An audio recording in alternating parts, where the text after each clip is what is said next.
This isn't just history, this is Russian drama, with more twists than a Moscow winter road, so let's grab your Ushanka and prepare to enter the cold, chaotic, and occasionally beard-phobic world of Imperial Russia. To understand the switch from Mongolian rule to Russian independence, it's important to understand the context of the Mongolian rule.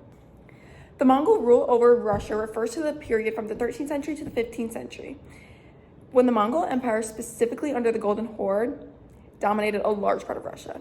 This is now a significant political, economic, and cultural influence from the Mongols that shaped the Russian Empire to what it is today, leaving a lasting impact. Under the Mongol rule, a lot of Russians adopted a Mongol way of dressing, but many did remain in the Christian Orthodox faith and held on to those beliefs and some of those traditions. The Golden Horde is an important thing to understand when thinking about the switch from Mongolian rule to the Russian Empire. The Golden Horde is an important thing to understand when talking about the Mongolian rule to switching into the Russian Empire. The Golden Horde's empire lasted around 250 years, beginning in the 13th century and lasting until late 15th century.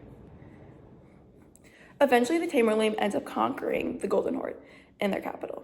This ends up weakening the Golden Horde to a substantial amount, which causes numerous of tribes to split from the Golden Horde.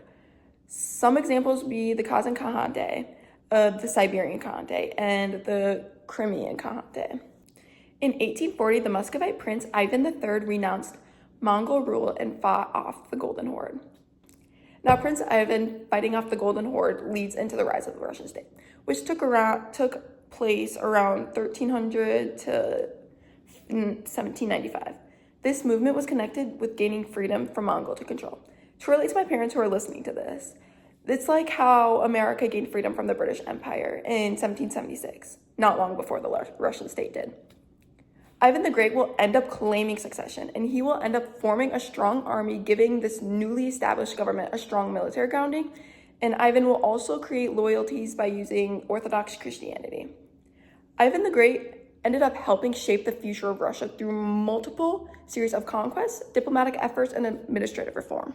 When Ivan the Great's rule over Russia comes to a close, his successor quickly becomes his grandson, Ivan the Not-So-Great, other known as Ivan the Terrible in history. Under Ivan the Terrible's rule, he had started a crusade against the boyars or nobles to attempt to replace the hereditary aristocracy. With this crusade, he had driven over 12,000 nobles out of their lands in the middle of the winter, in the dead cold, misplacing them and driving them out of their home. Ivan had a very brutal reign over Russia and had also caused an economic collapse. Ivan the Terrible had even murdered his own son in a fit of rage. Talk about anger issues. Ivan the Terrible's leadership over Russia was vastly different from that of his grandfather's, whose grandfather is a respected leader and looked up to in creating the foundations and building up Russia's empire. And for Ivan the Terrible's rule, I think his name is giving enough context, but the differences between how Russia was under Mongolian rule all the way to Ivan the Terrible's reign are vast and obvious. From economic changes, political changes, and the religions and beliefs and things supported by society. And this is something that we still see today in history and will continue to witness as time passes, as more leaders come to arise, whether within nations or worldwide, whatever. This is ongoing.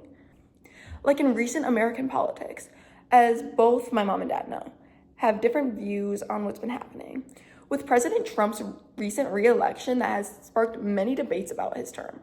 Just like in Ivan the Terrible's rule, when he has created division with the boyars and commoners, Trump has created even more division between the conservatives and liberals, often fueling these political divisions with remarks to the opposite side and his opponents.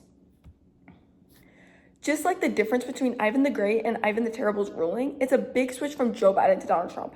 Ivan blamed internal enemies and conspiracies for Russia's woes, leading to the purges and mass killings. The most infamous example is the massacre of Novgorod, where thousands were slaughtered under suspicion of treason. Trump's proposals for mass deportations, Muslim bans, aggressive immigration enforcement mirror policies that targeted specific communities. His anti-LGBTQ plus stances, like banning transgender individuals from the military, and alignment with Christian conservative policies on abortion have marginalized minority groups. Both figures built support by identifying internal enemies and targeting them in ways that bred fear and division. It is important to understand how things can change in history and how prominent these cultural shifts, beliefs, and ideas are, like in society. People need to understand that these patterns and looking at history is a good way to learn what it looks like and to look for the signs. Which is why I think that learning about the shift from Mongol influence to the Russian Empire is an important topic to look into and understand when facing events in history, whether that is within a certain community, national, or even worldwide issues.